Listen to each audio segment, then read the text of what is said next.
अब चाहिँ हामीले के पढ्नु चाहिँ मोलिकुलर ह्याट्रीफर्क इक्वेसन क्याल्कुलेसन गर्छौँ भनेको मतलब ह्याट्रीफर्क मेथड फर मलिकुल्सका लागि चाहिँ ह्याट्रीफर्क मेथड कसरी प्रयोग गर्ने भन्ने कुरा चाहिँ अध्ययन गर्छौँ र मोलिकुलर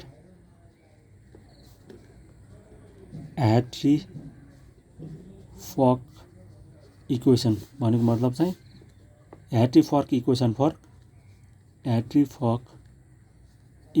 फर मोलिकुललाई कसरी सल्भ गर्ने त भन्दाखेरि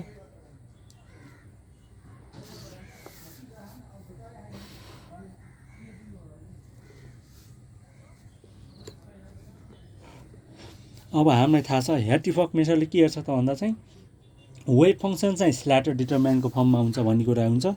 वेभ फङ्सन चाहिँ जहिले पनि वेभ फङ्सन चाहिँ स्ल्याटर डिटरमिनेन्ट फर्म लेख्नुपर्ने र यसले चाहिँ it include the both spatial coordinate and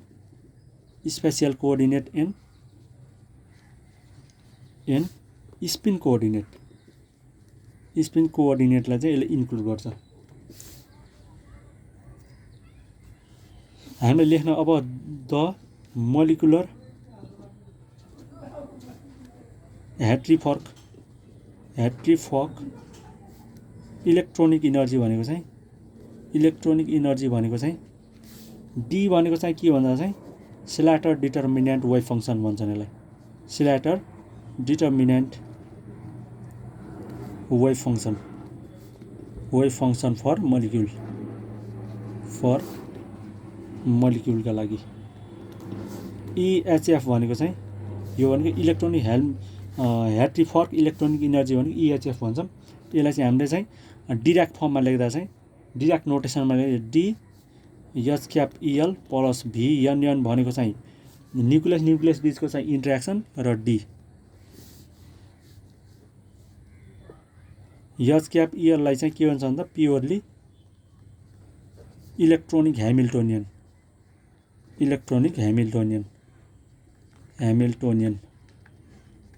र VNN भनेको मतलब चाहिँ यसलाई चाहिँ के भन्छ भन्दा न्युक्लियस बिचको चाहिँ पोटेन्शियल इनर्जी अफ रिपल्सनको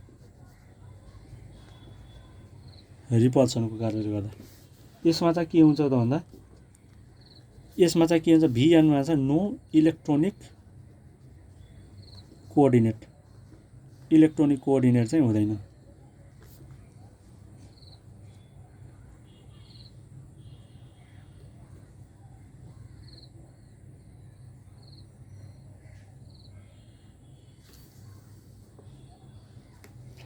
अब HEL लाई चाहिँ हामीले कसरी रिप्रेजेन्ट गर्न सक्छौँ भन्दा summation I F I cap plus summation i greater than जे यसलाई GIJ। अब स्मल एफ आई क्यापलाई चाहिँ यो भनेको चाहिँ 1 इलेक्ट्रोन अपरेटर भन्छौँ। एफ आई क्याप भनेको चाहिँ 1 इलेक्ट्रोन अपरेटर भन्छौँ। यो चाहिँ के भन्दा चाहिँ इलेक्ट्रोन सम्बन्धित यो भनेको काइनेटिक इनर्जी टर्म हो। यो काइनेटिक इनर्जी टर्म यो चाहिँ इलेक्ट्रोन बिचको इलेक्ट्रोन र इलेक्ट्रोन भनेको चाहिँ जेट यो चाहिँ के टर्ममा लेखिन्छ भन्दा एटोमिक युनिटमा लेख्दा चाहिँ 1/2 डेल आई स्क्वायर। हामीले एच कट स्क्वायरको भ्यालु यहाँ राख्दैनौँ 1 सेट गर्छौँ त्यस कारणले गर्दाखेरि यो र यहाँ चाहिँ जेट अल्फा को भ्यालु पनि हामीले को भ्यालु पनि 1 सेट गर्छौँ एच कटको भ्यालु पनि 1 सेट गर्छौँ कि एटोमिक युनिटको टर्ममा लेख्दाखेरि into jet alpha by RI alpha भन्छ। यो भनेको चाहिँ ith इलेक्ट्रोन र अल्फा न्युक्लियस बिचको डिस्टेन्स हो र आरको चाहिँ GIJ लाई चाहिँ हामीले के भन्छौँ भन्दा 2 इलेक्ट्रोन अपरेटर भन्छौँ। इलेक्ट्रोन बिचको रिपल्सन टर्म हो यो पनि RIJ हुन्छ। यहाँ एप्साइलनको भ्यालु पनि 1 राख्छौँ 4 पाईको भ्यालु पनि हामीले 4 पाई एप्साइलनको भ्यालु चाहिँ हामीले एजिटिट 1 राखिदिन्छौँ क्या यहाँ। त्यही भएर हामीले यो एटोमिक युनिट टर्ममा लेखेको यो सबै। अब चाहिँ एउटा पोलिएटोमिक अथवा डायटोमिक मोलिक्युलको चाहिँ सेलहरू क्लोज छन्। क्लोज भनेको मतलब चाहिँ डिस्टर्ब छैनन्, इलेक्ट्रोनहरू फुत्केर बाहिर गइरहेका छैनन् भने त्यस्तो केसमा चाहिँ ह्याट्री फक इनर्जी चाहिँ कसरी निकाल्ने भन्दा the Hartree fuck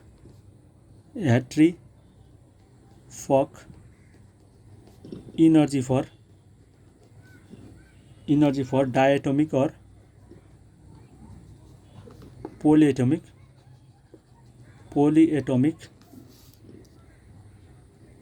molecule having closed सेलका लागि चाहिँ कसरी लेख्न सकिन्छ भन्दा EHF भनेको चाहिँ 2 * summation I = 1 to n/2 * HII core. यो भनेको चाहिँ भित्र भएका हुन्छन् नि, यस्तो हुन्छ सेलहरू, यस्तो हुन्छ नि। यिनीहरूको लागि यसका लागि छुट्टै, यसका लागि छुट्टै, यसको लागि छुट्टै, यसको लागि छुट्टै हुन्छ। यसले चाहिँ छुट्टै के दिन्छ भन्दा कोरको चाहिँ ह्यामिल्टोनियन इनर्जी अपरेटर दिन्छ र अर्को चाहिँ summation I = 1 n/2 summation n/2 J = 1 * 2JIJ - KIJ plus VNN।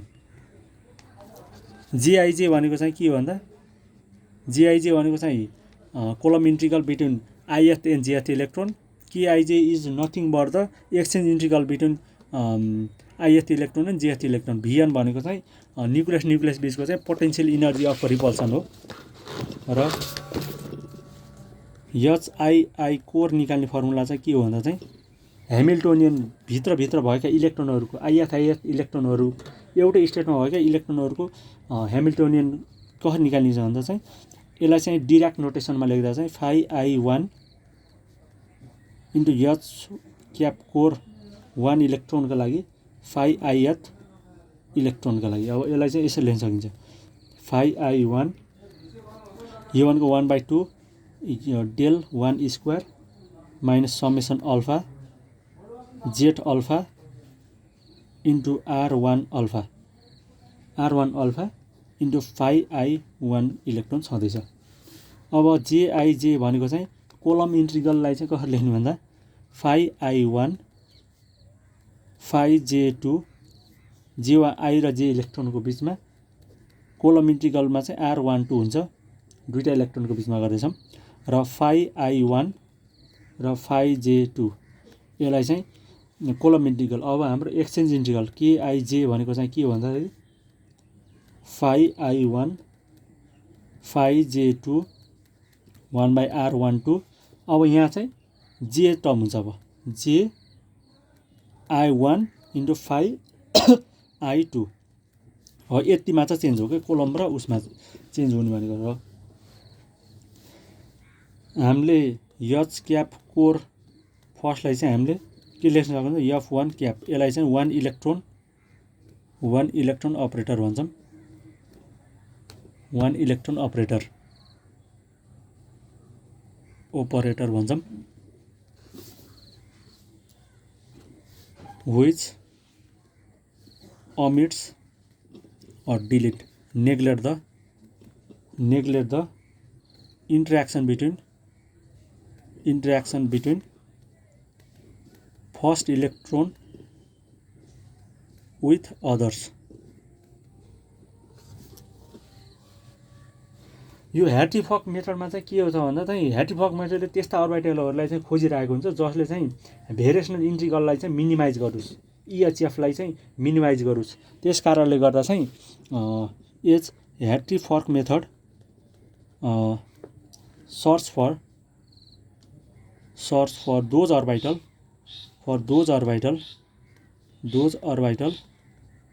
which will के गर्छ भन्दा which will minimize the variational parameter, which will minimize the variational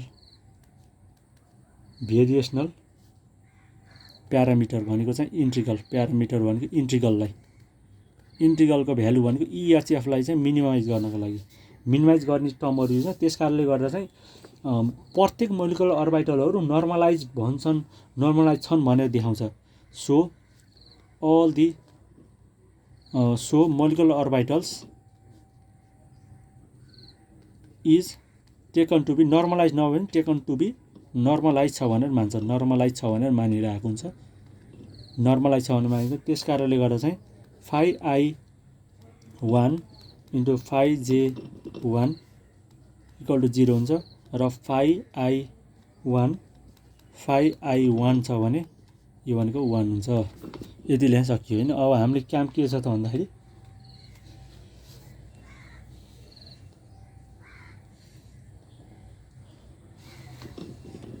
for close सेलका लागि ह्याट्रिक फर इक्वेसनलाई चाहिँ कसरी रिप्रेजेन्ट गर्न सकिन्छ भन्दा F capital cap 1 5i1 equal to EI 5i1 यति लेख्न सकियो। EIth भनेको चाहिँ अर्बिटल इनर्जी हो, EI भनेको अर्बिटल इनर्जी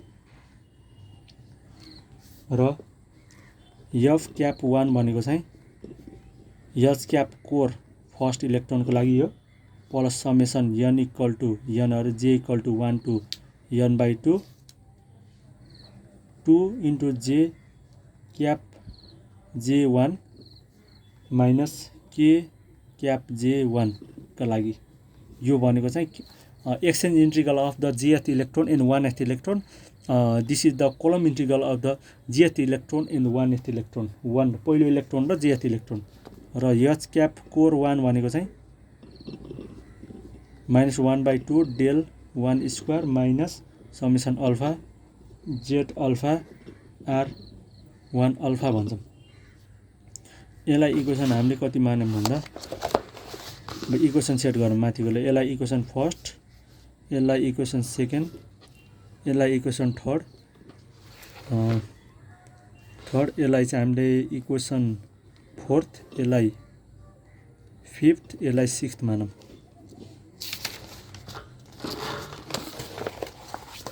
अब हामीले निकाल्न पर्छ कोलम इन्टिग्रल र एक्सचेन्ज इन्टिग्रलको भ्यालु।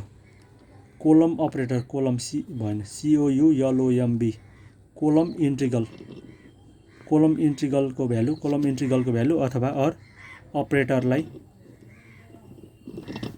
जे क्याप अपरेटर भन्छ, J cap J1 into F1 चाहिँ कन्स्ट्यान्ट हुन्छ इन्टु मोडुलस अफ 5J2 को कारणले गर्दाखेरि आउने J2 मा डिपेन्डेन्ट हुन्छ डेन्सिटी, इलेक्ट्रोन डेन्सिटी चाहिँ आरको वरिपरिको इलेक्ट्रोन डेन्सिटीसँग चाहिँ भर पर्छ र 1/r12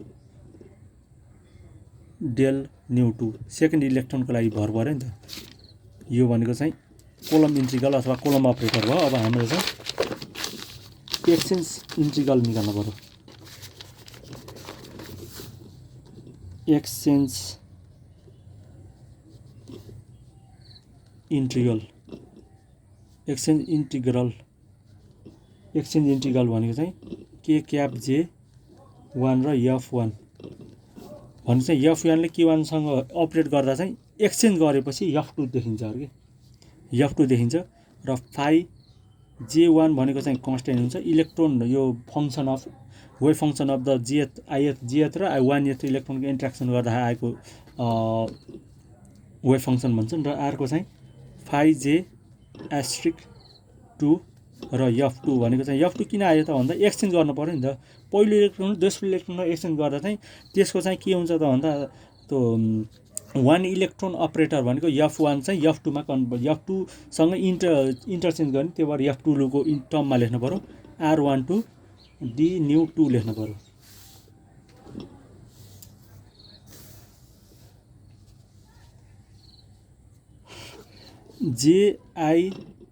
जे क्याप J1 भनेको चाहिँ हामीले के भन्दा potential energy of interaction between के हो इन्टरेक्सन बिट्विन इलेक्ट्रोन 1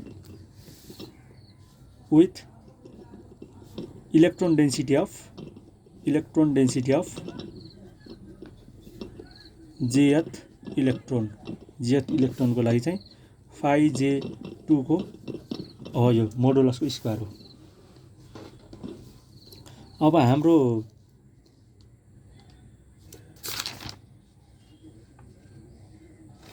हाम्रो के छ त भन्दा यो यहाँ चाहिँ हो यो टर्म EHF भनेको टर्ममा यो 2 आएको कारण भनेको चाहिँ के हो त भन्दाखेरि चाहिँ दुईटा इलेक्ट्रोनहरू प्रत्येक स्पेसियल अर्बिटलहरुमा छन् भन्ने कुराले चाहिँ यो 2 आएको यहाँ चाहिँ के लेख्न सकिन्छ भन्दा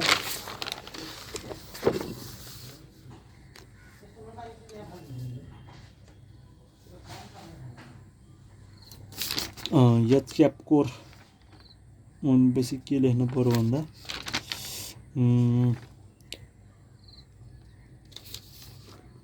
यसमा चाहिँ हामीले के लेख्न सक्छौं भन्दा चाहिँ अब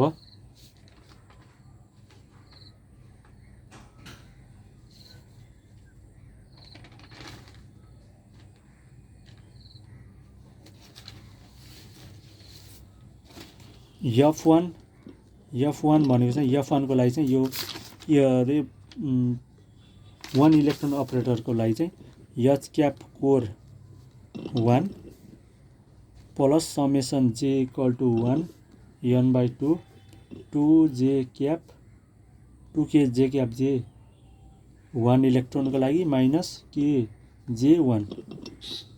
अब यो 2 आउनुको कारण चाहिँ के भन्दा चाहिँ 2 factor in above equation is due to 2 electron in each special अर्बिटलमा भएको कारणले गर्दाखेरि त्यस कारणले गर्दा चाहिँ हामीले EI लाई चाहिँ कसरी निकाल्न सक्छौं भन्दा integration phi I asterisk 1 into f cap 1 into phi I 1 d nu 1 EI equal to phi I 1 h cap core 1 phi I 1 plus summation j 2 into phi I 1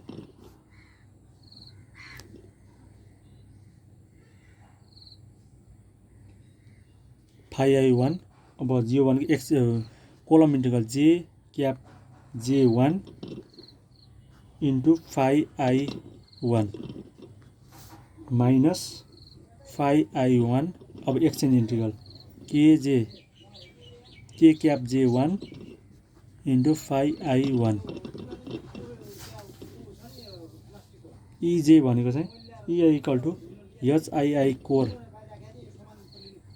plus summation n/2 j equal to 1 2jij minus kij taking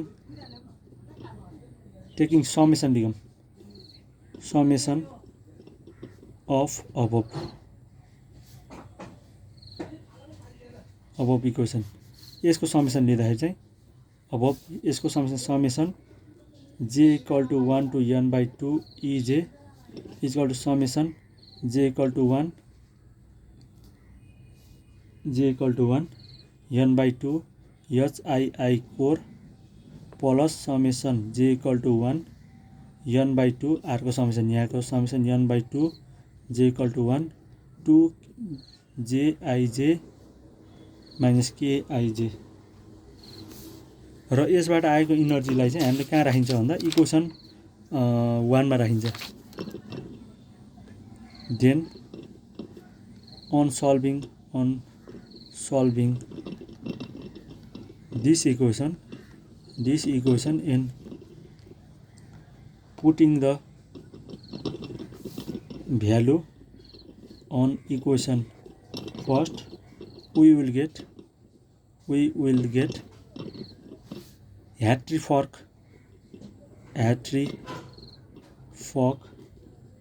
energy चाहिँ हामी कसरी लेख्न सक्छौं भन्दाखेरि चाहिँ EHF is equal to 2 into summation n/2 यसमा I equal to 1 EI यहाँ EI हो कि EI हो यहाँ EI हो कि I equal to 1 हो कि I equal to 1 I equal to 1 I equal to 1 EI minus summation I equal to 1 n by यो j equal to 1 छँदैछ n/2 summation n/2 j equal to 1 2jij minus K I J plus V N N यसलाई चाहिँ hat-trick फर्क energy भन्छौँ। मोलिक्युल्सको लागि चाहिँ यति हुन्छ ह्याट्रिक फर्क इनर्जी भन्ने कुरो।